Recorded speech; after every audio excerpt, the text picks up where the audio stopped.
드린 대로 저는 오늘부터 여러분들과 마가복음 말씀을 좀 함께 순서에 따라서 나눠보려고 합니다. 마가복음은 마태, 마가, 누가, 요한의 4복음서, 4개의 복음이다 그래서 4복음서라고 이야기를 하는데 최초로 기록된 복음이라고 알려져 있습니다. 그러니까 마태, 누가, 요한보다 먼저 기록된 복음서라는 것이죠. 마가복음은 4복음서 중에서 가장 짧습니다. 그래서 선택한 건 아니고요. 네, 가장 짧은데 몇 장으로 되어 있을까요? 네, 16장으로 짧게 기록이 되어 있습니다. 마가복음은 이 진행되는 속도가 매우 빠릅니다.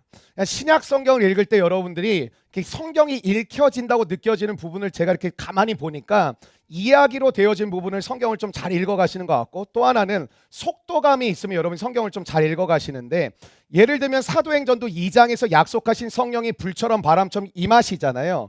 임하시고 나서 어떤 일들이 벌어지냐면 복음의 역사가 막 빠르게 일어나거든요. 그러니까 이 마가복음 마치 액션 영화랑 비슷하다는 생각이 좀 들어요. 그러니까 굉장히 빠른 속도감을 가지고 말씀의 내용이 진전되어 가고 있다는 것이죠. 마태복음 약간 프랑스 영화 같거든요. 그러니까 약간 뭐 쓸데없는 거 자꾸 얘기하고 뭐 이렇게 봉주 뭐 이렇게 하는, 뭐 아실란가 모르겠지만 뭐 그런 느낌이 있어요. 근데 마가복음은 현재형으로 기록되어진 특징이 있어서 마치 생중계하는 것처럼 느껴질 수 있는 말씀입니다. 특별히 마가는 예수 그리스도를 뭐라고 표현하냐면, 한번 따라하실까? 하나님의 종.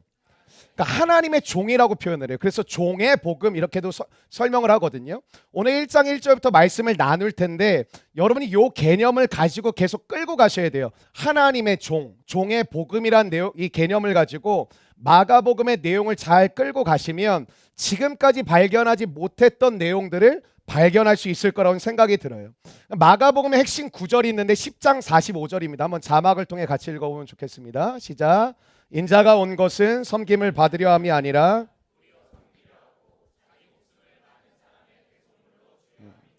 요 말씀이 마가복음의 핵심 구절이거든요. 인자가 온 것은 섬김을 받으려 함이 아니라 도리어 섬기려 하고 많은 사람의 대속물로 자기를 주려 합니다. 그러니까 말 그대로 종으로 오셨다라는 것이죠. 그래서 종의 복음이다, 예수 그리스도는 하나님의 종이시다, 요 개념을 강조하는 게 마가복음입니다. 우리가 복음서를 대할 때 흥미로운 것은 이런 것이죠. 예수님의 생애를 가장 가까이서 보았던 제자들이 그분의 삶을 기록한 것이기 때문에 우리가 지금 이 시간 2000년이 지난 시점에서 주님을 바라보고 상상하고 묵상하는 것과는 전혀 다른 차원의 이야기를 우리에게 전해준다라는 것입니다. 그러니까 내가 직접 본 것과 직접 보지 않은 것은 다르지만 그것을 가장 가까이에서 보았던 사람이 그분은 이런 분이셨어, 그분은 이런 특징이 있었지라고 우리에게 전달해주고 있다라는 것이죠. 마가복음 누가 기록했을까요? 네, 마가가. 네, 뭐 누가가 했겠습니까? 마가가 기록했는데 마가의 풀 네임은 요한 마가입니다. 요한 마가. 요한 마가는 바나바의 생질이라고도, 누나의 아들 생질이라고도 기록이 되어져 있고, 사도행전 1장에 보면 120명의 문도들이 약속하신 성령을 기다렸던 장소가 마가의 다락방이죠. 요 마가입니다. 요 마가 부자였죠, 사실은. 여러분 집에 120명 앉을 수 있어요? 뭔 느낌인지 아시겠죠? 120명 거는 12명도 못 들어오는데 120명이 있을 수 있는 그것도 침실이 아니라 다락방이 있었다라는 거예요. 겁나 부자였습니다. 좀 짜증이 나죠? 네. 마가복음의 시작은 아주 명확합니다. 마태나 누가복음은 이렇게 시작을 해요. 족보로 시작하고 예수님의 어린 시절을 기록함으로 시작을 해요. 근데 오늘 마가복음은 굉장히 직설적이에요. 그러니까 성향이 약간 이런 분들은 마가복음 읽으면 사실 좀 통쾌해요. 그러니까 돌려서 얘기하지 않아요. 그냥 직진이에요. 그냥 직설적으로 얘기를 하는데 오늘 1절 말씀으로 시작을 한다면 같이 읽어보실까요? 시작. 하나님의 아들 예수 그리스도의, 그러니까 마가복음을 기록한 목적을 고민할 필요가 없어요. 1장 1절에 기록되어져 있어요. 하나님의 아들 예수 그리스도의 복음의 시작이라. 그러니까 마가복음을 기록한 목적은 무엇이냐면 예수님이라는 복음을 드러내고 그분을 알려주고 나타내기 위해서 마가복음을 기록했다라는 것이죠. 그러니까 오늘 이 마가복음을 통해서 우리 가운데 깨닫길 원하는 것은 성경 전체의 목적이 그렇지 않습니까? 마태복음, 창세기부터 요한계시록까지 딱 한 분에게 집중하고 있습니다. 그분은 여러분이 아시는 예수 그리스도이십니다. 성경은 크게 두 가지 물줄기가 흘러가고 있는데, 하나는 한번 따라하실까? 하나님 나라. 여러분 창세기 1장에 나오는 에덴 동산이 하나님 나라고요. 창세기 마지막 21, 22장에, 요한계시록 21, 22장에 나오는 마지막 새하늘과 새 땅이 그게 하나님의 나라입니다. 하나님의 나라가 시작이 되었는데 죄로 인하여 깨졌다. 근데 그 깨진 나라를 하나님의 열심과 예수 그리스도의 희생하심으로 다시 회복시켜 가시는 가운데 있는데, 그것이 완성되는 나라는 뭐냐? 우리가 죽어서 가는 천국이기도 하지만 새하늘과 새 땅이라고 기록이 되어져 있다라는 것이죠. 사실은 그렇다면 예수 그리스도는 누구신가라는 것을 우리가 모른다면 사실 저와 여러분의 믿음은 거짓된 믿음일 수도 있습니다. 내가 예수님을 믿는 거잖아요. 그럼 여러분에게 한번 속으로 대답해 보세요. 예수님은 누구십니까? 라는 질문을 받으셨을 때 여러분 마음 가운데서 축축축 나오셔야 됩니다. 내가 그분을 믿는데 내가 믿는 그분을 내가 누구인지 설명하고 이야기할 수 없다면 사실 우리의 믿음은 사실 믿음이라고 봐야 될까? 고민을 해봐야 된다는 것이죠. 여러분, 예를 들면 여러분이 누구를 믿는다. 근데 나는 남편을 믿는다, 아내를 믿는다, 난 자녀를 믿는다, 뭐 난 교회 집사님 믿는다, 뭐 목사님 믿는다, 전사님 믿는다 했을 때 믿음의 대상이라고 했을 때 그 믿음의 대상에 대해서 모르고 난 그분을 믿습니다 말할 수는 없는 거죠. 내가 그분을 알기에, 그 대상을 알기에 나는 그분을 믿을 수 있습니다. 아니, 나는 그분을 믿습니다라고 이야기할 수 있다라는 것입니다. 근데 여러분, 예수 그리스도는 갑자기 마가복음에 의해서 갑툭튀가 아닙니다. 갑자기 툭 튀어나오신 분이 아니에요. 이분은 창세기부터 계속해서 예언되어졌던 분이에요. 예언으로, 말씀으로 계속해서 예언되었던 분이 하나님의 때에 우리 가운데 나타나셨다라는 것이죠. 여러분, 우리가 크리스천이라고 하잖아요. 여러분, 그 크리스천은 영어로는 크라이스트인데 그 크라이스트라는 단어는 헬라어 그리스도에서 나왔습니다. 근데 그 그리스도라는 헬라어는 히브리어 보면 메시아라고 얘기합니다. 그러니까 여러분, 이게 질문이 메시아는 누구고 그리스도 누구고 이게 다른 게 아니라 다 똑같은 말이에요. 메시아, 그리스도, 크라이스트는 그냥 예수님을 가리키는 다 다른 말입니다. 히브리어, 헬라어, 영어라는 것이죠. 그래서 우리를 그리스도인이라고 부르지 않습니까? 여러분, 메시아라는 것은 갑자기 메시아로 왔어 이게 아니라 오랜 세월 전부터 하나님이 보내신 예언자를 통하여 곧 예수 그리스도라는 하나님의 아들이 이 땅 가운데 오실 거란 예언이 있었다라는 거예요. 여러분, 이단이나 사이비 교주를 보면 난데없이 자기가 예수라고 하고 자기를 보혜사라고 얘기하는 경우가 많죠. 여러분, 그 아세요? 한국에 예수가 열 몇 명 정도 계세요. 만나고 싶으면 찾아가세요. 하나님도 여러 분 계세요. 성령. 근데 안타까운 건 예수님이 17분인가 계시거든요. 자칭 예수가. 근데 마리아가 9분밖에 안 계셔가지고 누가 누굴 낳는지는 잘 모르겠지만, 여러분, 어느 정신병원에서 그랬다 그러잖아요. 한 사람이 막 소리치고 돌아다니면서 나 예수다, 나 예수다 그러든 이렇게 얘기를 하니까 한쪽에서 한 사람이 씩 웃으면서 이렇게 얘기했다는 거예요. 난 널 보낸 적이 없는데. 그분은 하나님이셨던 거죠. 옛날에는 왕은 바로 등장하지 않아요. 그러니까 요즘도 스타들은 나중에 등장하잖아요. 뭐 레드카펫이 깔리고 막 준비가 되어지고 등장을 하는 것처럼 옛날에 왕은 그냥 등장하는 법이 없어요. 왕이 등장하기 전에 왕이 오신다라고 말하는 사람과 그분이 오실 길을 평탄함으로 준비하는 사람이 있었어요. 이런 왕 중에 왕이신 그리스도가 오실 때 준비하는 자가 있다고 하는데 그게 2절 말씀이거든요. 한번 2절 말씀 같이 읽어보실까요? 시작. 선지자 이사야의 글에, 여러분, 이사야 선지자는 예수님이 오시기 전 700년 전에 이 땅에 왔던 사람입니다. 그러니까 예수님이 이 땅에 오시기 전 700년 전에 하나님이 보내신 선지자가 우리 가운데 구원자가 오실 것인데 예수 그리스도라는 분이 오실 거라고 700년 전에 예언되어졌어요. 오늘 그 말씀을 인용하고 있는 건데, 700년 전에 선지자가 예수 그리스도의 오심을 예언하면서 그리스도를 예비할 자도 있을 것이다. 그를 누구라고 얘기하죠? 세례 요한이라고 이야기합니다. 예수님이 오시기 전에 그분이 오실 길을 준비하는 자가 있을 것인데 그 사람은 세례 요한이다라고 설명을 해줘요. 여러분, 세례 요한의 역할은 분명해요. 명확해요. 예수님의 오실 길을 예비하고 준비하는 사람입니다. 여러분, 그리스도가 오시기 전에 이 당시 이스라엘 역사를 조금만 설명을 드리면 그냥 쉽게 얘기하면 가장 어두웠던 시대예요. 그러니까 이스라엘의 역사상 예수님이 오시기 직전의 상황이 가장 칠흑같이 어둡고 가장 앞이 보이지 않는 시대였어요. 역사상 가장 어두웠던 시대. 여러분, 왜 역사의 가장 어두운 시대였냐면 예언자가 다 끊겨 있는 시대였어요. 구약의 마지막 책이 말라기거든요. 그 말라기가 구약의 마지막 하나님이 보내신 선지자예요. 근데 우리는 성경을 읽을 때 말락에서 한두 장 넘어가면 마태복음이 나오니까 이게 뭐 연결된다고 생각을 하시는데, 말락이라는 선지자 이후에 그 다음 선지자가 세례 요한, 마지막 선지자 세례 요한이거든요. 세례 요한이 등장하기까지 몇 년 동안 아무 일도 없냐면 400년 동안 아무 일도 없어요. 400년 동안 하나님은 선지자를 보내시지도 않았고 예언자를 보내시지도 않았고 말씀으로 임하시지도 않았고 기적을 베풀지도 않으셨어요. 무려 400년 동안 하나님은 어떠한 활동도 하지 않으신 것처럼 보였어요. 그래서 이걸 뭐라고 하냐면 하나님의 침묵 시대라고 얘기해요. 한번 따라 하실까요? 하나님의 침묵 시대. 많은 성도들조차도 하나님이 내 인생을 간섭하는 것을 불편해해요. 하나님 적당히 인도해 주셨으면 좋겠어요. 그냥 내가 먹고 사는 건 내가 알아서 할 테니 하나님 그냥 나의 건강과 그냥 그냥 내 평안한 삶과 마음과 그냥 노후 정도 하나님께서 이끌어 주시고 나머지는 내가 원하는 바대로 살길 원하는 사람들이 적지가 않다라는 것이죠. 그러니까 하나님의 간섭하심을 많은 사람들이 싫어해요. 근데 여러분 그거 아세요? 하나님의 간섭은 저주가 아니에요. 사랑이에요. 근데 하나님의 가장 큰 무서운 저주는 뭔지 아세요? 하나님의 침묵이에요.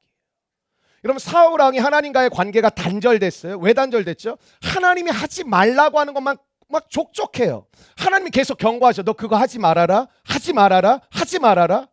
얘라고 대답은 했는데 계속했어요. 그래서 결국에는 어떻게 되냐면 하나님이 그의 관계 가운데 끊어져 버렸어요.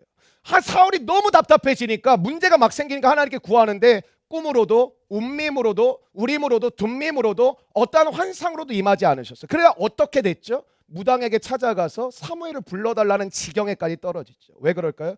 하나님의 침묵은 하나님의 부재를 의미하거든요. 오늘 여러분의 삶 가운데 하나님의 간섭하심은 복이에요. 근데 여러분의 삶 가운데 여러분 지난 한 주간 말씀도 들리지 않고 여러분의 삶 가운데 어떠한 것들로 느껴지지 않고 있다면 그게 진짜 심각한 거예요. 여러분 왜 여러분이 변하셨습니까? 말씀이 들려지기 시작했던 그때부터거든요. 여러분 하늘의 음성이 들리지 않는 그 시대는 소망이 없습니다. 하늘의 음성이 들리지 않는 그 가정은 소망이 없습니다. 하늘의 음성이 들리지 않는 그 교회는 소망이 없습니다. 무슨 말일까요? 하나님의 음성이 들리지 않는다는 건 하나님의 부재를 상징하는 거거든요. 하나님이 계시지 않는 것처럼 여겨지는 삶을 살아가고 있다는 거거든요. 사실 하나님은 예언자를 역사 속에 끊임없이 보내셔서 그 예언자를 통해 하나님의 말씀을 전해주길 원하셨어요. 그 대표적인 구절이 이런 거 아닐까요? 여호와께서 말씀하여 이르시되. 근데 그 예언자를 사람들은 대부분 다 죽였습니다. 왜? 바른 말을 자꾸 하거든요. 오늘 우리 정태현 집사님 기도해 주신 것처럼 성령의 꾸짖음이 바른 말이거든요. 근데 대부분의 사람들은 바른 말을 듣고 싶어 하지 않아요. 그러니까 예언자들이 바른 말을 해야 되니까 왕이 막 너무 싫은 거예요. 죽여버리라는 거. 죽여라. 죽여라.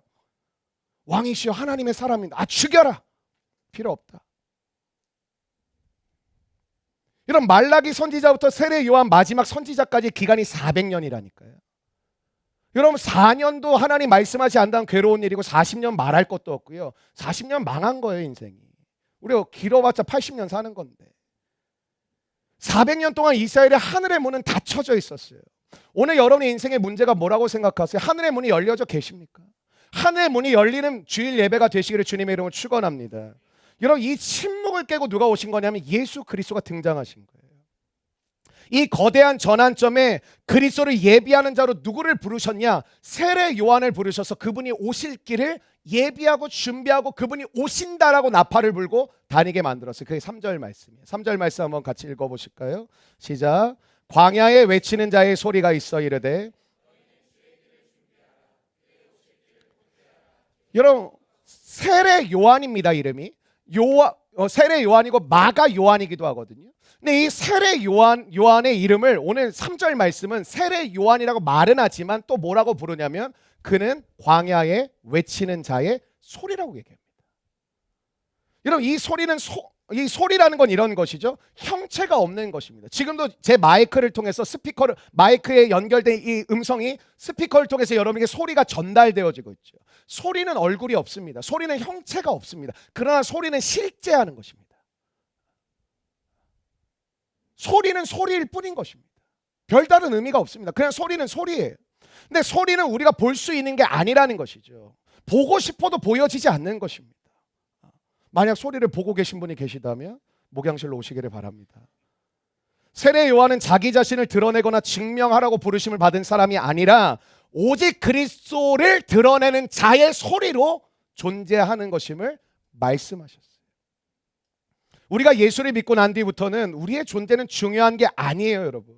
오늘 여러분이 어떻든지 너무 매여 계시잖아요. 나 요즘 너무 뭐 그래. 나 요즘 상태가 그래. 나 요즘 컨디션이 그래. 나 요즘 마음이 그래. 여러분, 그게 아무것도 아닌 건 아니겠지만 거기에 매여 있을 필요성은 없어요, 사실. 우리가 예수님을 믿게 되면 더 이상 우리는 우리의 존재를 위해 살아가는 자가 아니에요. 우리는 예수 그리스도를 드러내는 자로 살아감을 부르심을 받으신 줄로 믿기를 바랍니다. 우리가 무엇을 하든지 우리의 존재를 증명하려고 하면 실패합니다. 우리의 존재는 그리스도를 드러낼 때 가장 최상의 상태가 됩니다. 그래서 예배를 진짜 잘 드리고 나면 첫 번째 변화, 여러분의 표정이 바뀝니다. 그리고 여러분이 끝나고 사람을 대하는 게 바뀝니다. 여러분, 모세가 광야에서 하나님을 만나기 전까지 40년 동안 광야에서 유랑생활했잖아요. 양똥 치우면서, 뭐 지금 우리가 목동이라고 하면 되게 뭐 로맨틱한 것 같지만 그 당시 최빈민층이었거든요. 여러분, 왕자로 살던 사람이 최빈민층으로 떨어 사니 그의 마음의 자존감이 어떻겠냐고요. 자신감이 있었겠어요. 그러니까 아무것도 아닌 그냥 이렇게 살다가 죽겠구나 하고 살아가고 있는 할배였을 뿐이에요. 80세 할아버지였어요. 광야에 묻혀서 아무도 나를 기억해 주지 못하는 상황 가운데 살고 있는데 별 볼 일 없는 존재라고 생각하고 살았어요. 근데 저는 이게 중요해요. 그런데 어느 날이에요. 전 그 어느 날이 오늘이 되기를 간절히 소망합니다. 그럼 어느 날 하나님이 광야에 떨기나무 가운데 불로 임하셔서, 불 가운데 임하셔서 모세를 부르십니다. 그리고 하셨던 얘기는, 모세야 넌 대단한 사람이거든. 모세야 넌 참 귀한 사람이거든. 모세야 너는 참 대단한 사람. 그런 얘기 한 적 없어요. 뭘 하셨는지 아세요? 하나님이 누구이신지를 알려주셨어요. 나는 스스로 있는 자니라. 나는 너의 하나님이 됩니다.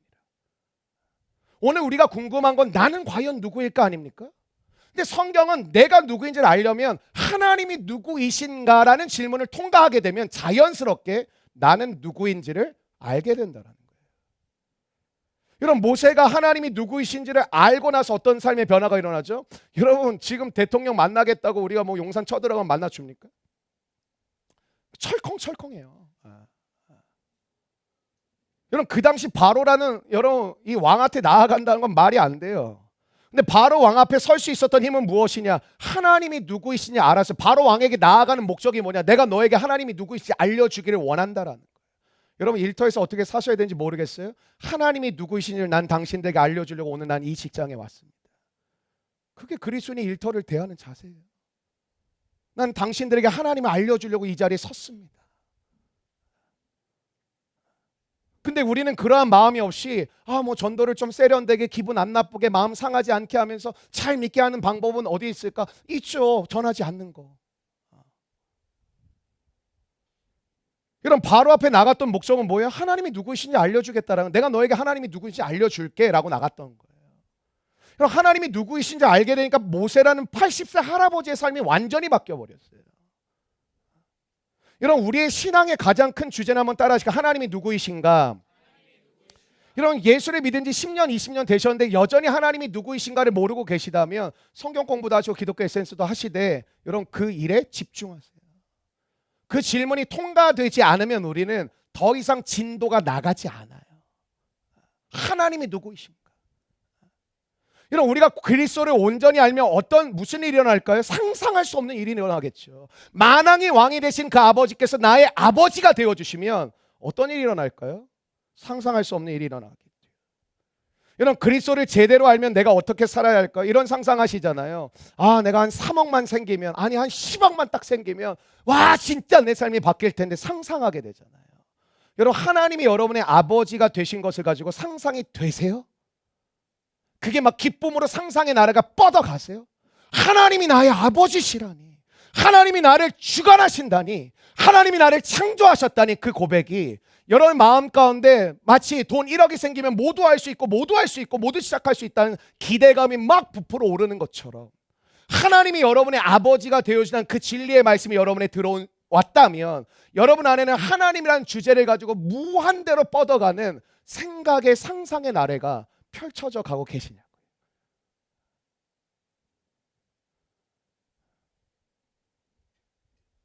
여러분, 오늘 우리의 고민은 내가 어떻게 살아야 할지입니다. 내 존재가 과연 뭘까? 나는 어떤 역할을 하며 살아야 될까? 내 삶의 방향은 과연 어떤 방향이 옳은 것일까? 내 역할이 무엇일까? 우리는 이걸 끊임없이 찾습니다.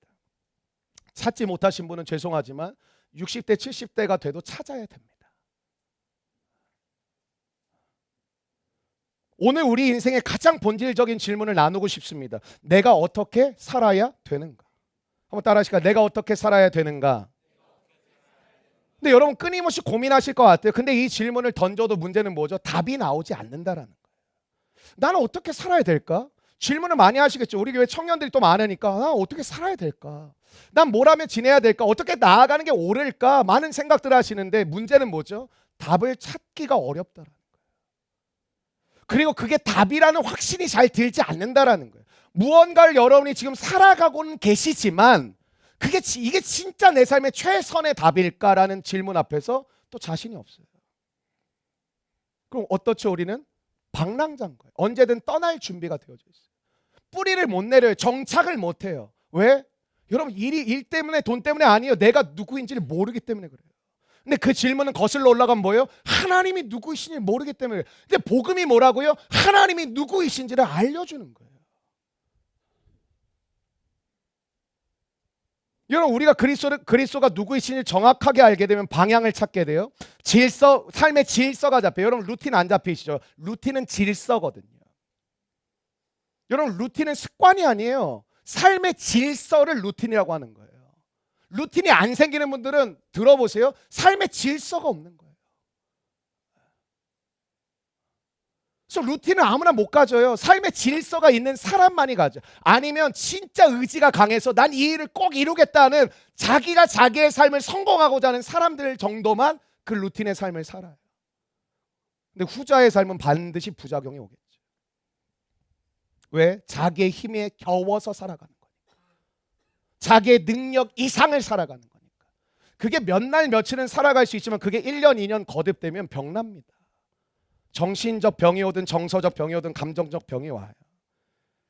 여러분 그럼 우리의 삶에 이게 회복이 된다면 참 놀라운 일이 일어나지 않겠습니까? 그러니까 우리의 시선은 뭐죠? 오직 그리스도에게로 시선을 드려야 되는 것이. 오늘 이 예배 가운데 하나님께 시선을 드리기를 바랍니다. 그냥 흘러가는 생각들을 여러분 막으시고 들어오는 말씀을 마음 가운데 채우시고 여러분 안에 깨어져 있는 질서를 세워가시는 은혜가 임하는 주일 예배가 되기를 바랍니다. 여러분 우리의 인생이 소모품으로 끝나서는 안 되겠죠. 저와 여러분 모두가 소모품으로 끝나는 인생이 된다면 너무 안타까운 일이겠죠. 근데 여러분 소모품이라는 건 이런 거예요. 목적이나 역할이 분명하지 않으면 소모품이 될 수밖에 없어요. 여러분 지금 일이 있냐 없냐, 건실한 직장이 있냐 없냐, 괜찮은 사업장이 있냐 없냐로 여러분의 삶이 판단되지 않아요? 여러분의 역할과 목적이 분명하지 않으면 나의 의지와 관계없이 우린 소모품이 될 수밖에 없어요. 여러분 직장에서 여러분을 소모품처럼 여긴다고 취급하는 걸 기분 나빠하지만 마시고 여러분은 직장 생활을 하시는 가운데 분명한 여러분의 역할과 목적을 가지고 살아가십니까? 그럼 남이 여러분을 소모품으로 여기지 않아도 나 자신이 내 인생을 소모품으로 살아가는 거예요. 내가 왜 존재하는지, 내가 무엇을 해야 하는지 알지 못하면 사람은 방황할 수밖에 없겠죠. 내가 어떤 존재인지, 내가 무엇을 해야 하는지. 근데 우리의 관심사는 뭐죠? 내가 얼마나 똑똑한가, 내가 남보다 얼마나 유능한가에 관심이 있지, 나의 존재와 내가 무엇을 해야 되는 질문을 너무 어렵게 느껴지니까 생각을 좀 하다가 제쳐두고 일단 바쁜 일 하다가 나중에 시간이 나면 이걸 하겠다 그러죠. 전 잘못됐다고 생각합니다. 그럼 우리는 어떤 질문이 나오죠? 내가 왜 존재하는가라는 질문은 반드시 어떤 질문을 해답을 주냐면 내가 있어야 될 자리가 어디인지를 깨닫게 해줍니다. 내가 있어야 될 자리는 어디인가? 왜 사람들이 자꾸 자기 분수를 자꾸 넘어갈까요? 사람의 분수가 있잖아요. 근데 왜 자꾸 사람은 분수를 넘어서 살까요? 자신이 누구인지 모르기 때문에 그래요. 자신이 누군지 모르면 자꾸 실수를 하게 되는 거고요. 그 실수가 인생 가운데 계속 반복이 되시면 실패하는 인생이 되는 거예요. 내가 누군지를 모르고 내가 어디에 서 있어야 되는 존재인지를 모르니까 내 역할과 목적이 분명치가 않으니까 늘 왔다 갔다 할 수밖에 없는 거죠. 오늘 세례 요한은 자기가 누구인지를 너무나도 명확하게 알았어요. 내가 무엇을 해야 되는지를 알았어요. 내가 어디에 서 있어야 할 것인가를 분명하게 깨달았어요. 오늘날 많은 사람들이 누군가에게 인정을 받으려고 일평생 노력하고 계시고요. 다른 사람의 시선을 늘 의식하며 살아가고 있고요. 자기가 살고 싶은 삶을 사는 게 아니라 늘 주변의 시선과 평가에 따라 여러분의 인생을 결정하는 경우가 너무 많다라는 것이죠. 어떤 사람은 부모의 설득과 강요에 의해서 자기의 인생을 늘 결정해 왔던 거예요. 우리 교회 사람 아닌데요. 예전에 상담을 하게 됐는데 되게 불편한 상담이었어요. 제가 30대였는데 45살 어떤 형제를 상담해 달라 그래서 이제 상담을 하게 됐는데 제가 봐도 그랬고 그분의 직업 자체가 누가 봐도 그럴듯한 직업이었어요. 위치도 그랬고. 근데 너무너무 힘들다라는 거예요. 제 앞에서 너무너무 힘들다는 얘기 계속하는 거예요. 너무너무 힘들다고 너무너무 힘들다고. 그만두고 싶다라는 거예요. 알고 보니까 자기가 원하는 길로 온 게 아니에요. 한참 듣다 보니까 형제님은 형제님이 원하는 대로 온 게 아니네요 그랬더니 거기서 울더라고요. 부모가 원해서 그냥 밀어 넣어가지고 자기가 원치 않는 전공을 하고 자기가 원치 않는 직업을 갖고 자기가 원치 않는 자리에 앉아 있는데 뭐가 시작됐냐면 돈을 벌기 시작했고 결혼도 해버렸고 애도 낳아버렸어요. 살아가고는 있지만 자기 삶에 진정한 만족이 없는 거예요. 왜? 내가 살아가고 싶은 인생이 아니거든. 자기의 본질적인 부분을 찾지 못하니까 누가 보기에는 참 부럽다, 대단하다, 멋지다 얘기하지만 그 사람의 내면은 여전히 방황하고 있더라고요. 여러분 세례 요한은 자기의 역할을 분명히 알고 있어요. 근데 저와 여러분에게 하나님이 찾아오셔서 너는 광야에 외치는 자의 소리가 될 거다 그러면 어떠실 것 같으세요? 여러분 오늘 우리의 삶이 정리가 안 되는 이유가 뭔지 아세요? 주님이 뭐라고 말씀을 해주셨는데 내가 안 받아들이는 저는 그 정도로 살고 싶지는 않습니다. 그렇게 살고 싶지는 않습니다. 오늘 세례 요한에게 주님이 말씀하셔서 너는 광야에 외치는 자의 소리다. 아멘. 끝이었어요. 그가 받은 사명은 너는 소리로 존재할 것이다. 여러분 소리로 존재하는 게 뭐겠어요? 너는 얼굴도 드러나지 않을 거고 너는 나타나지도 않을 거고 넌 드러나지도 않을 거야. 넌 그냥 소리로 존재할 거야. 그래서 중요한 것은 누가 전하느냐가 아니라 그가 전하는 소리가 중요했는데 세례 요한은 하늘이 전하고자 하는 소리를 받아서 전했어요. 세례 요한은 자신이 광야에 외치는 자의 소리라는 것을 받아들였어요. 인정했어요. 그리고 그 일에 최선을 다했어요. 우리가 생각하기에는 광야보다는 도시에서 외치는 게 낫지 않을까요? 이 당시 예루살렘 도시를 공부해 보면 적지 않은 사람들이 살았거든요. 그럼 광야 아무도 없는 데 가서 예수 그리스도께서 오실 것입니다. 메시아가 오실 것입니다. 이렇게 외치기보다는 그냥 우리로 따지면 여기 뭐 물레 로데오 거리 가거나 아니면 뭐 홍대로 나가거나 아니면 명동으로 나가서 여러분 그리스도가 오실 것입니다. 우리가 기다렸던 그분을 보내주실 것입니다. 외치는 게 낫지 않겠냐고요. 근데 하나님은 광야에서 외치는 자의 소리가 될 거라는 거예요. 이상하잖아요. 여러분 세례 요한이 광야로 간 목적이 무엇일까요? 여러분 하나님의 말씀을 외치기 위해서는 여러분 전도를 하시려면 복음을 전하고 사람을 살리시려면 먼저 선행되어져야 될 게 있습니다. 말씀을 들으셔야 됩니다. 전도는 아무나 하는 게 아닙니다. 말씀이 심겨진 자를 통해 말씀의 열매를 맺어본 자가 내 입술을 통하여 전파되어지게 됩니다. 전도학교 이런 거 안 하셔도 됩니다. 말씀이 여러분에게 그냥 때려 박으면 그냥 그 말씀이 증거되어지게 되어져 있어요. 이런 거에 전도를 할까가 아니에요. 전도를 할 수밖에 없어요. 여러분 세례 요한은 당시 잘 보세요. 예루살렘이라는 도시는 지금도 그렇지만 그 당시에는 어마어마한 종교 도시입니다. 이 종교 도시에 정치와 종교가 요즘에 말이 많죠. 국가조찬 기도회. 그다음 없어져도 될 것 같은데. 이게 국가조찬 기도회 같은 거였어요. 그거보다 더 심했죠. 그러니까 정치와 종교가 완전히 밀착된 사이였거든요. 그러니까 그 당시 지금으로 우리가 하면 교단의 총회장 같은 대제사장이란 사람의 파워가 말도 못했어요. 그 사람의 말 한마디면 진짜 나라의 명운을 건 결정까지도 영향을 줄 수가 있었어요. 여러분 성경을 보면 시대가 보여요. 뭐 지금 국가조찬 기도회가 문제가 아니라 이거 원래 옛날부터 있었어요.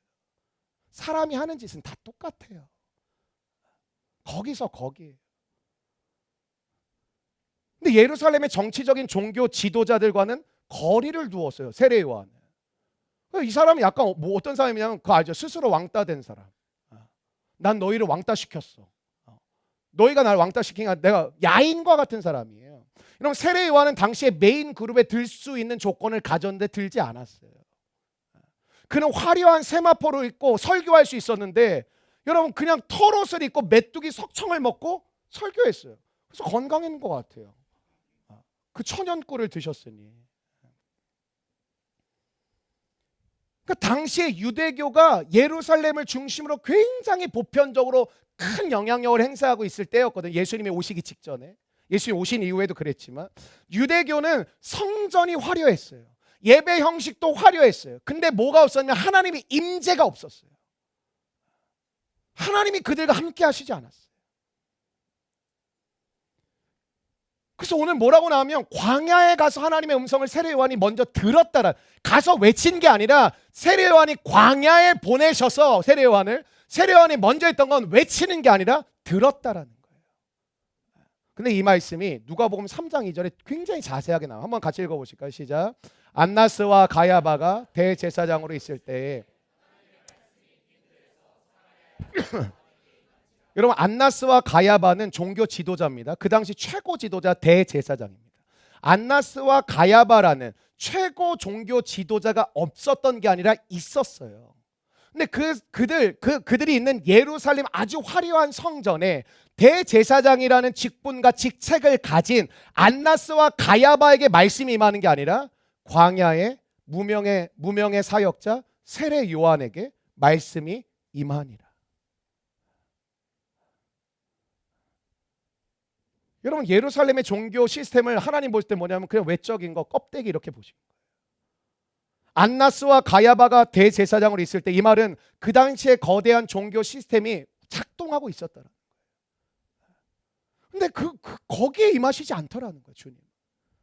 중요한 것은 뭐예요? 자리가 아니에요. 타이틀이 아니에요. 오늘도 하나님이 여러분을 들어 사용하실 때 뭐가 없어서 안 되는 게 아니에요. 믿음을 가지시기를 주의 이름으로 축원합니다. 주님이 들어 사용하시면 그곳이 광야일지라도 사막일지라도 하나님의 역사는 벌어질 줄로 믿습니다. 근데 우리의 시선이 상황과 환경을 보는 거예요.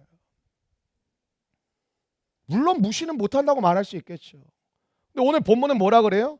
빈들의 사가랴의 아들 요한에게 말씀이 임하니라. 저는 여러분이 이 한 주간 동안 이 말씀에 주목해 보셨으면 좋겠어요. 빈들의 사가랴의 아들 요한에게 말씀이 임하니라. 여러분 이게 핵심이에요. 오늘 설교. 하나님의 말씀이 어디에 임했다고요? 빈들의. 누구에게요? 사가랴의 아들 요한. 예루살렘이 아니라 빈들, 광야. 여러분 빈들은 어떤 곳입니까? 고독한 곳입니다. 사람들의 소리가 들리지 않는 곳입니다. 근데 왜 하나님은 빈들로 이끄셨을까요? 하늘이 열리는 곳입니다. 여러분 도시는 요란한 곳입니다. 지금도 우리가 예배 끝나고 망원동, 합정 요 근방만 나가도 아주 요란합니다. 오늘날은 하늘의 소리를 듣기가 어렵습니다. 그래서 우리는 혼돈의 시대를 살고 있습니다. 왜 그럴까요? 하늘의 소리가 없습니다. 여러분 오늘도 피곤하고 지치고 혼돈스러운 여러분의 내면의 상태는 어디에 있을까요? 사람의 소리밖에 없습니다. 하늘의 소리가 없어요. 인간의 소리에는 뭐가 있냐? 죄가 묻어져 있습니다. 인간의 소리엔 뭐가 있냐? 거짓과 욕망이 묻어져 있습니다. 여러분 겉으로는 멋있는 말을 엄청 하는 사람들이 많죠. 근데 안으로 들어가 보면 다른 속셈들이 다 있어요. 무엇이 진리인지 무엇이 거짓인지를 분별하기가 어려운 시대예요. 도시는 많은 소리가 있지만 그 안에 참 진리의 소리를 듣기가 어려워요. 진리를 가장한 거짓이 대부분이에요. 그것이 당시 유대 사회에 예수님이 오시기 직전에 예루살렘을 중심으로 한 그 유대 사회의 그 분위기였습니다. 아무리 수많은 사람들이 모여서 이것이 진리라고 이야기를 한들 그건 진리가 되지 않습니다. 진리는 다수결의 원칙으로 이루어지는 것이 아닙니다. 하늘로부터 임해야 진리가 되는 줄로 믿습니다. 진리는 하나님으로부터만 나오는 거예요. 여러분 지금도 마찬가지예요. 진리를 듣고 싶으세요? 그럼 도시로 들어가시면 안 돼요. 성경을 들고 조용한 곳으로 여러분의 삶의 조용한 곳을 만드세요. 잠잠히 하나님의 음성을 기다리세요. 임할 때까지. 내가 정해놓은 시간 안에 주님 역사하라고 하지 말고, 여러분 시간을 무한대로 늘려놓잖아요. 반드시 말씀이 임하는 시점이 있습니다. 전 요즘 하루에 3번 정도 기도하는데, 낮 시간에 기도하는 패턴은 간단합니다. 시간에 제한을 두지 않습니다. 여기 엎드려가지고 시간에 제한을 두지 않고 기도합니다. 제가 개척하고 나서 제 기도 패턴이었습니다. 제가 다시 한번 하나님의 부흥의 때가 임했다고 생각하고 요즘 하나님 앞에 엎드려 구하고 있는데, 하나님 앞에 구하는 두 번째 패턴은 시간에 제한을 두지 않고 구하는 것입니다. 평균 1시간, 1시간 반 정도 기도하는데, 낮에만 하나님 앞에 그렇게 엎드려 있으면 하나님의 음성이 들려지는 시점이 찾아옵니다. 근데 대부분 여러분은 5분, 10분 안에 하나님의 음성을 듣기를 원합니다. 하나님의 음성의 역사가 있을 수 있지만 하나님의 음성은 하나님의 주권이지 내가 정해놓은 시간에 하나님이 역사하는 건 아닌 것입니다. 여러분 예배가 길어서 불편한 분들 계실 겁니다. 저도 설교 짧게 하면 저도 좋습니다. 오늘까지 그만하고 다음 주 이거 하겠습니다. 그러면 저도 설교 준비 덜 하고 좋습니다. 얼굴 표정을 끝내도 될 것 같은 표정인데 찬양팀 나오셔서 같이 찬양. 여러분 빈들을 찾으셔야 돼요. 도시의 화려한 곳. 여러분 돈이 생기면 어떻죠? 사람들은 돈이 생기면 화려한 것을 찾아요. 왜? 그곳에서 누릴 수 있는 권한이 생겼으니까. 성경은 뭐라고 그래요? 빈들을 찾으라는 거예요. 너와 하나님과 독대할 수 있는 자리를 만들라라는 거예요. 그리고 그곳에서 주님께 시간의 제한을 두지 말고 하나님이 임하시기까지 기다리라는 거예요. 그럼 반드시 너에게 임하신다라는 거예요. 여러분 하나님의 말씀에만 귀를 기울이는 광야를 선택해야 하나님의 음성을 듣고, 하나님의 음성이 들려야 우리의 영혼이 살고, 우리의 영혼이 살아야 이 세상이 살아나는 역사가 있을 줄로 믿습니다. 여러분 오늘 우리에게 필요한 것을 한번 따라 하실까? 하늘의 음성. 하늘의 음성이에요. 하늘의 음성. 세상의 소리는 들으면 들을수록 질려요. 그리고 목이 말라요. 사람의 소리에는 답도 없어요. 진리도 아니에요. 하나님의 백성의 특징은 뭐예요? 하늘의 소리에 목이 마르다라는 것입니다. 저는 여러분이 말씀에 목이 마른 은혜를 경험케 되기를 축원합니다. 말씀을 들어도 그만, 안 들어도 그만, 말씀을 펴도 그만, 안 펴도 그만이 아니라 말씀을 펴지 않으면 견딜 수 없는 영혼의 목마름이 여러분의 삶 가운데 일어나기를 축원합니다. 말씀을 듣지 않으면 하루를 살아갈 수 없을 것 같은 마음이 일어나게 되기를 주님의 이름으로 소망합니다. 그럼 세례 요한은 광야로 갔고 그 광야에 외치는 자의 소리를 듣고 참 놀랍게도 광야에 사람들이 몰려오기 시작합니다. 광야는 사람이 몰리는 곳이 아닙니다. 도시가 몰리는 곳이지 광야는 몰리는 곳이 아닙니다. 근데 광야에서 하나님의 말씀을 들은 세례 요한이 그 진리의 말씀을 담담하게 선포하자 사람들은 그 말씀을 듣고자 광야로 몰려오기 시작한 희한한 일이 벌어집니다. 그게 5절 말씀입니다. 5절 말씀 같이 읽겠습니다. 시작. 온 유대 지방과 예루살렘 사람들이 다 나아가 자기 죄를 자복하고 요단강에서 광야로 사람들이 몰려들었습니다. 왜 몰려들었을까요? 하늘의 음성이 그곳에 들렸다라는 이야기를 들었습니다. 하늘의 음성이 들렸다. 예수님께 왜 수많은 사람들이 몰렸죠? 잘생겨서, 멋있어서, 대단해서, 기적? 아니요. 첫 번째 이유는 사람들에게 들어보지 못한 가르침을 듣게 되었어요. 여러분 예루살렘으로 가야 될 사람들이, 예루살렘에 가서 예배를 드려야 될 사람들이 예루살렘이 아니고 어느 시점부터 광야로 가기 시작합니다. 왜? 하늘의 소리를 듣고 싶어서. 그리고 거기서 자기 죄를 자복하고 회개하고 요단강에서 세례를 받는 희한한 역사가 벌어지기 시작합니다. 이스라엘 백성들이 그동안 400년 동안 자신들이 뭐로 인하여 고통을 받고 무엇이 문제였고 무엇 때문에 우리의 삶이 이렇게 깝깝하고 목이 말랐는지를 몰랐는데 하늘의 소리를 듣게 되자 우리의 문제는 하늘의 소리가 들려지지 않았다라는 것을 비로소 깨닫게 되었다라는 거죠. 여러분 진리를 경험한 사람은 다른 것을 선택할 수 없습니다. 진리를 대체할 수 있는 게 없으니까. 예배의 맛을 본 사람은 예배의 시간을 대체할 수가 없습니다. 왜? 예배 가운데 하늘의 문이 열리는 경험을 해봤으니까. 여러분 말씀을 누가 기다릴까요? 영적으로 굶주린 사람들이 기다리죠. 오늘도 우리 인생의 진정한 답은 하나님의 말씀인 줄로 믿습니다. 오늘날 세상은 발달되고 지식은 폭발하는데 인류의 질문은 더 많아지고 있다는 아이러니한 세상을 우리가 살아가고 있습니다. 여러분 지식이 폭발하고 세상이 발달하면 질문들은 점점 줄어가야 되는 거 아닙니까? 언제 가장 힘들죠? 질문은 많은데 답이 없을 때. 오늘도 여러분 밤을 새서 고민하는 분들 왜 그렇죠? 질문은 많은데 답이 없을 때. 그때가 인생의 가장 힘겨울 때거든요. 먹고 사는 문제는 해결되었는데 이 사회가 우울증은 더 늘어나고 있고 행복 지수는 바닥을 향해 곤두박질 치고 있습니다. 돈보다 더 중요한 것이 있다는 것을 우리에게 암시하고 있는 내용 아닐까요? 정보의 문제, 지식의 문제가 아니라 복음의 목이 마른 내 영혼의 문제라는 것이죠. 경제적인 문제가 아니라 진짜 문제는 영혼의 문제라는 것입니다. 오늘 하나님은 여러분이 이 자리를 왜 불러주실까요? 경제적 문제를 해결하고 건강의 문제를 해결한 건 두 번째, 세 번째 문제입니다. 가장 주님이 원하신 건 뭘까요? 절망하는 저와 여러분에게 찾아오셔서 다른 문제가 아니요, 진리의 문제요, 영혼의 문제요, 구원의 문제임을 깨닫게 해주실 줄로 믿습니다. 여러분, 사람들은 하나님의 음성을 듣기 전에 성전이 아니라 광야로 갔습니다. 세례 요한이 사역을 시작하자마자 사람들이 몰려오기 시작한 것이죠. 사람들은 하늘의 음성에 목말라고 있다는 것을 보여주는 것입니다. 시대가 아무리 발달하고 과학이 아무리 발달하고 의료가 아무리 발달했을지라도 사람의 존재 원리는 똑같습니다. 여전히 사람들이 목말라는 것은 사실은 복음입니다. 오늘 세례 요한이 외친 광야의 소리는 그 당시 1세기 가장 깜깜하고 종교 지도자들이 정치 세력과 결탁하여서 그들의 입에서 설교의 말씀은 선포되나 그 말씀은 마치 혼탁한 물과 같은 그 말씀을 듣고 살아갔던 사람이 광야이지만 광야에서 무명의 사역자 세례 요한을 통하여 정말 일급수와 같은 말씀의 샘물이 퍼져나오자 사람들은 어때요? 몰려오는 것을 주저하지 않아요. 대가 치르는 것을 어려워하지 않아요. 여러분, 오늘 이 시대에도 필요한 것은 하늘의 음성, 하나님의 진리의 말씀이 우리 귀에 들려지게 될 때 그것이 우리의 삶의 소망이 될 줄로 믿습니다. 1절 말씀을 다시 한번 읽어드리겠습니다. 하나님의 아들 예수 그리스도의 복음의 시작이라. 이 부분이 너무 중요한 것이죠. 마가복음이라고 해서 착각하지 말고 마가의 복음이 아니라 정확하게 얘기하면 마가에 의해서 전해진 예수 그리스도의 복음입니다.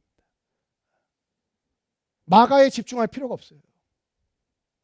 마가는 그냥 고마운 사람인 거죠. 이걸 기록해 주었으니까. 이런 복음은 단순한 정보를 제공하는 게 아닙니다. 알면 도움이 되고 몰라도 되는 그런 지식의 부류가 아닙니다. 여러분, 죽고 사는 문제가 복음에 달려 있는 줄로 믿습니다. 우리가 초점을 두어야 하는 건 뭐예요? 오직 복음입니다. 그리스도의 복음만이 우리를 살려요. 오늘도 복음이 우리의 삶 속에 약화되어 가는 분들이 계시지 않습니까? 일은 잘 되는데 복음은 약화되어져 가고, 하나님의 은혜를 주셔서 회복된 부분이 있는데 복음이 약화되어 가고, 심지어 오늘 교회마저도 복음만으로는 안 되지 않을까라는 생각을 가지고 있다라는 것이죠. 지금 시즌이 우리 교회는 이제 목양회원들이 그 역할을 하고 있지만, 보통 우리 아마 장로님 아실 텐데 장로님들이 장로교 이제 장로님들이 이제 짱이잖아요. 장로님들 모여서 뭐 하냐면 내년도 정책을 위한 정책당회라는 거래요. 길게 하는 교회는 막 한 달씩 하고 대충 하는 교회는 한 주 두 주 만에 끝내기도 하는데 그 회의를 위해서 굉장히 많은 준비를 해야 돼요. 근데 제가 정책회의에 참여하면서 느낀 게 있어요. 아, 교회를 운영하는구나. 제일 얘기가 많이 나오는 건 몇 명과 얼마입니다. 무시할 수 없죠. 한 해 예산이 얼마야, 교회 렌트비도 내고 이거 그냥 거저되는 거 아무것도 없으니까. 정책당에 가장 많이 나온 건 소망과 비전을 얘기하는 분이 거의 없습니다. 하나님이 우리에게 이런 소망을 주신 줄로 믿습니다. 이런 비전을 주신 줄로 믿습니다. 우리가 재정은 열악하지만 우리가 꿈과 소망과 비전을 갖고 한번 우리가 마음을 모아 교인들과 함께 나아가면 어떨까요? 전 그런 정책당에 말씀하신 분을 들어본 적이 없어요.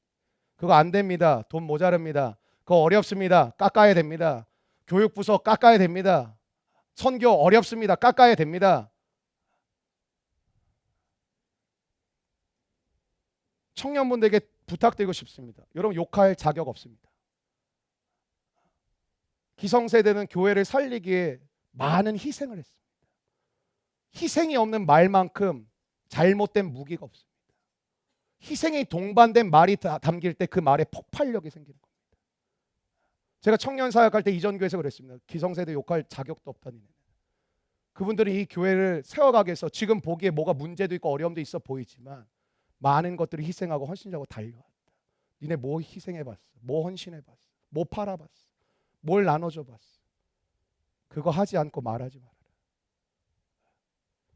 이런 교회가 개혁되길 원하는데 제가 생각하는 개혁교회는 그렇습니다. 새로운 교회를 하는 거 불가능하다고 생각합니다. 저와 여러분은 기성교회 출신들입니다. 저도 기성교회 출신인데 제가 무슨 새로운 교회랍니까? 여러분, 우리가 세워야 될 교회는 성경에 나와 있습니다. 성경에서 예수님이 만드신 교회를 회복할 뿐인 것입니다. 그 교회가 조이풀 교회가 되기를 주님의 이름으로 축원합니다. 이런 복음 대신에 다른 복음을 전하는 성도들과 목회자들이 많아지고 있어요. 교회 안에서도 오직 예수, 오직 복음이란 말을 사람들은 귀다듬어 듣기보다는 되게 특이하네, 되게 지나치네, 되게 오바를 떠네, 그런 생각을 갖는 분들이 훨씬 더 많습니다.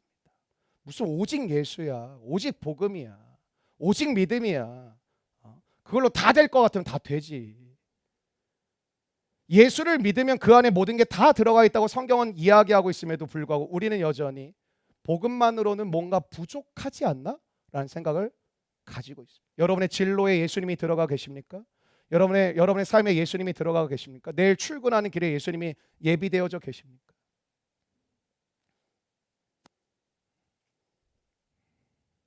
여러분, 예수 그리스도의 복음을 약화시키고 다른 것을 강조한다면 그것은 잘못된 것입니다. 예수를 믿으면 그 안에 모든 게 들어가 있는 줄로 믿으시기를 바랍니다. 예수만으로는 뭔가 부족한 것 같은 생각이 우리 안에 이미 깊숙이 들어와져 있는 것이죠. 예수만으로는 부족하지 않나. 복음만으로는 부족하지 않나. 문제는 예수가 누구인지를 잘 모르신다는 것입니다. 잘 모르기 때문에 잘 믿을 수가 없는 것입니다. 여러분, 예수만이 답이라고 얘기하지만, 복음이 모든 걸 바꿔놓는다고 얘기하지만, 문제는 무엇이야? 내가 그 복음 대신 예수 그리스도를 알지 못한다는 데 있는 것입니다. 그래야 믿고 싶어도 믿어지지가 않는 것입니다. 내가 믿는 예수가 누군지 모르니까. 복음이 역사하며 망가진 인생이라도 완전히 회복시킬 수 있는 능력이 있는 줄로 믿습니다. 교회 지난 10년 가까운 세월 동안 그 일이 끊임없이 벌어졌습니다. 여기 앉아들 계십니다. 처음에 왔을 땐 주일 성수도 안 하셨던 분들, 처음에 왔을 때는 아무런 헌신과 희생의 마음이 없으셨던 분들, 알코올 중독자, 여러 가지 삶의 상처와 아픔으로 얼룩졌던 성도. 바울은 율법에 사로잡혀 살다가 어느 날 예수 그리스도의 복음을 만나고 복음에 미치기 시작합니다. 그리고 그 복음에 생명을 걸기로 결단합니다. 그가 외친 것은 세례 요한과 똑같았습니다. 예수 그리스도의 복음이었습니다. 로마서 1장 16절을 보니까 내가 복음을 부끄러워하지 아니하노니 이 복음은 모든 믿는 자에게 구원을 주시는 하나님의 능력이 됩니다. 여러분, 이 말을 누구에게 했냐? 로마서의 말씀입니다. 로마 교회를 향해 외치고 있다는 건, 로마는 그 당시 가장 권력과 가장 돈과 가장 세상의 것들이 집대성한 가장 완성도가 높은 도시였습니다. 그곳에 바울은 복음을 들고 섭니다. 난 이 복음을 부끄러워하지 않으니 이 복음은 믿는 자에게 구원을 주시는 하나님의 능력이 됩니다. 바울은 지금 로마의 심장부에 복음을 부끄러워하지 않으며 외치고 있는 것입니다. 여러분, 복음을 부끄러워하지 않게 되기를 주님의 이름으로 축원합니다. 전도가 되어지지 않는 것도 사실 우리의 마음간에 간단한 거 아닙니까? 복음이 부끄러운 것입니다. 이 말을 전하는 내가 부끄럽게 느껴지는 것입니다. 나를 굉장히 광신도로 바라보면 어떡할까? 나를 굉장히 미친 사람으로 바라보면, 여러분, 복음은 미치게 하는 것입니다. 생명보다도 큰 것이기 때문에 미치는 것입니다. 나보다 작은 것이면 나를 미치게 할 수 없지만, 그래서 여러분, 죄도 여러분을 미치게 하는 것입니다. 술이 들어가면 여러분 미치게 만드는 것이, 음란이 들어가면 여러분 미치게 만드는 거예요. 왜? 죄가 여러분보다 크거든요. 나보다 작은 것이 들어오면 내가 컨트롤할 수 있지만 나보다 큰 것이 들어오면 내가 컨트롤 못합니다. 복음을 컨트롤한다면 불가능합니다. 믿음을 내가 유지하겠다는 말은 사실 그분은 믿지 않는다는 고백입니다. 그분은 내가 컨트롤할 수 있는 분이 아닙니다. 그분은 나의 다스림을 받는 분이 아닙니다. 그 당시 1세기 소수의 그리스도인들, 아주 작디 작은 공동체, 아주 작은 소수의 사람들, 그게 교회였습니다. 그냥 어떻게 보면 별 볼 일 없는 것 같은 어부, 세리, 아무것도 아닌 사람들, 유대 청년 예수를 따르는 아주 소수의 사람들, 그 시대 속에 바울은 내가 복음을 부끄러워하지 않는다, 이 복음을 너에게 전한다, 이 복음을 믿어라, 이 복음은 너희를 구원해 줄 것이다. 바울은 그 복음을 자신이 경험했고, 그 복음을 세상에 전할 때 바울 한 사람을 통해 한 도시가 바뀌었고 유럽 전 지역이 뒤집어졌습니다. 사랑하는 여러분, 복음이 제대로 들어가면 모든 것을 바꿔놓고도 남는 은혜가 일어날 줄로 믿습니다. 개인과 가정과 문화와 시대와 역사를 다 바꿔. 너무 안타까운 거는, 마귀가 하는 일은 뭘까요? 여러분이 그리스도인이라는 걸 뒤집질 못하면 하는 일이 뭘까요? 시야를 좁게 만들어요. 가정, 집, 자기, 세 개밖에 없어요. 전 여러분의 마음 가운데 열방의 꿈이 생기기를 주의 이름으로 축원합니다. 선교사 뛰쳐나가라는 거 아닙니다. 하나님의 나라가 보여지게 되기를 주님의 이름으로 소망합니다. 여러분, 로마 시대도 마찬가지였습니다. 노예가 예수를 믿으니까 노예의 삶이 바뀌는 거예요. 노예들이 어땠을까요? 굉장히 게을렀죠. 매일 그 삶을 살아간다고 생각해보죠. 그 보통 괴로운 일이었겠습니까? 노예 대부분이 게을렀어요. 그리고 주인의 눈을 피하면 그냥 주인이 눈이 사라지면 그냥 대충 있다가 또 누가 온다 똑같아요. 망보고 있다가 또 온다 그러면 또 하고. 근데 그랬던 노예들이 예수를 믿으니까 삶이 변하더라는 거예요. 와, 너무 성실하게 변하는 거고 주인이 궁금했어요. 쟤 왜 저러냐? 답이 들려왔습니다. 저 사람을 변화시킨 게 뭐냐? 복음이라는 거예요. 예수라는 거예요. 그 이야기를 듣고 노예 때문에 주인이 예수를 믿는 기록이 곳곳에 나옵니다. 그 주인들이 그걸 믿고 어떤 일을 하는지 노예 해방을 시키기 시작합니다. 성경을 보니까 노예를 해방시켜주란 말이 나오잖아요. 노예를 해방시켜줘. 여러분, 노예 해방은 시스템과 권력으로 된 게 아니라 복음 때문에 되었습니다. 적게는 로마 시대를 국한적으로 본다. 여러분, 로마 시대 말기를 보면 뭐 여러분 그런 거 아시죠? 뭐 스파르타쿠스 해가지고 뭐 영화도 나오고 하잖아요. 근데 그런 영화에 그려지는 반드시 등장하는 장면이 뭐냐면 가장 음란한 모습을 묘사하거든요. 왜냐하면 로마 시대 말기는 가장 음란한 시대였어요. 도덕적으로 말할 수 없이 타락했던 시대가 로마 시대, 특별히 말기였거든요. 근데 귀족과 왕족들이 또 싸가지가 없게 지가 결혼할 땐 또 정결한 처녀를 구한 거예요. 아무리 찾아도 없어요.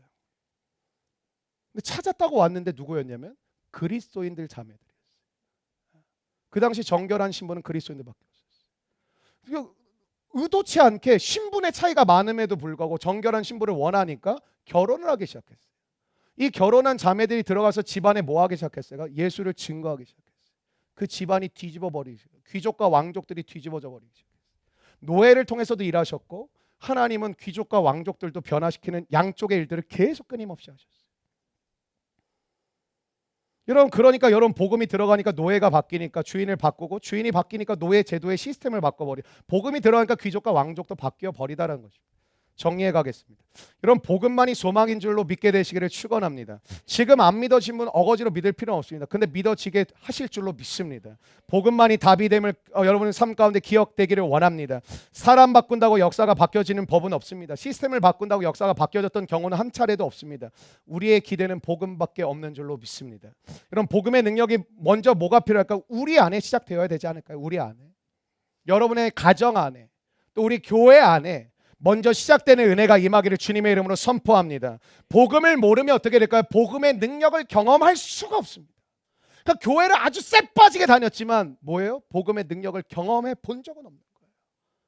복음을 들어만 봤지 지식적으로 대충 알기나 하지 사실 알지도 못하고 뭐 예수님 죽으셨다, 그거 믿으면 천국 간다, 뭐 이 정도 수준을 알고 있을 뿐이지. 근데 더 중요한 건 뭐냐? 복음의 능력을 내가 경험하지 못한다. 여러분, 교회 안에 그래서 어떤 일이 벌어질까요? 복음을 잘 모른다라는 일이 벌어지는 거예요. 교회 안에. 교회 밖이 아니라 교회 안에. 복음을 모르니 복음의 능력을 경험하지 못해요. 그러니까 교회 안에 신자가 늘어가야 되는데 종교인이 늘어가는 거예요.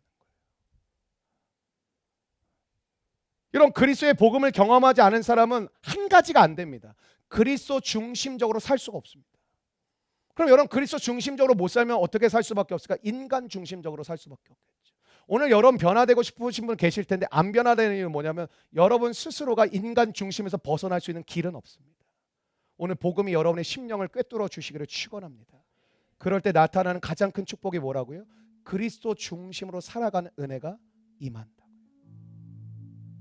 어떤 건지 아세요? 여러분이 생각하는데 그게 말씀에 있네. 여러분이 계획을 세웠는데 그게 말씀에 이미 기록이 되어져 있네. 하나님의 생각과 나의 생각이 같아져 가네. 하나님이 좋아하신 게 옛날엔 싫었는데 이제는 나도 좋아지네. 하나님이 싫어하신 게 이제는 나도 싫으네. 그게 그리스도와 하나 된 삶이에요. 그걸 만드는 게 뭐라고요? 복음이라.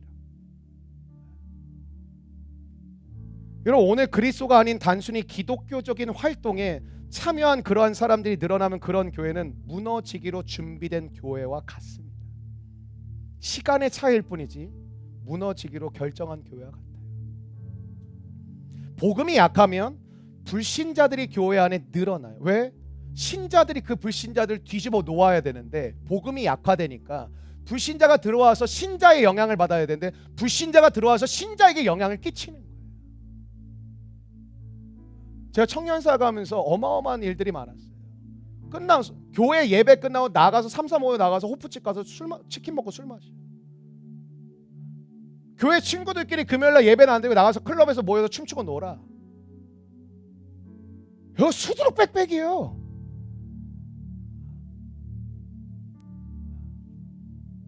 교회 안에 신자들이 불신자들을 뒤집어가는 믿음의 역사들이 역동적으로 일어나야 되는데 복음이 약화되어 가니까 그냥 맹목적으로 여기서 예배를 드리고 있으니까 불신자들의 소리가 훨씬 더 강하게 역사해요. 지금 현대 교회의 불행은 뭘까요? 참된 회개의 세례가 없다는 것이죠. 여러분 모태신앙인분들 세례 받으실 때 진짜 회개하면 세례 받으셨다고 생각하시면 거의 없을 겁니다. 야 세례 받아. 목사님이나 부목사님이나 전사님 와서 너 이제 세례 받아야 될 때야. 그건 뭘까요? 생물학적인 나이입니다. 고등학교 1학년, 2학년, 3학년 됐으니 받아. 예수님을 믿는지 안 믿는지 확인 안 합니다. 세례를 받은 자나 안 받은 자는 그래서 똑같습니다. 복음을 경험하고 십자가를 정확하게 이해하지 못하면 우리는 어떨까? 죄 문제에 대한 심각성을 잃어버리고 없습니다. 죄에 대한 심각성. 뭐 그 정도 다 괜찮은 거 아니야? 할 수 있는 거 아니야? 뭐 이 정도 양호한 거 아니야? 뭐 어떻게 다 지키며 살아? 마음의 양심이 없는 거죠. 지키지 못하지만 지키지 못하는 내 가슴을 쳐야 되는 통곡함이 있어야 되는데 뭐 어떻게 다 지켜? 지키는 사람이 있어?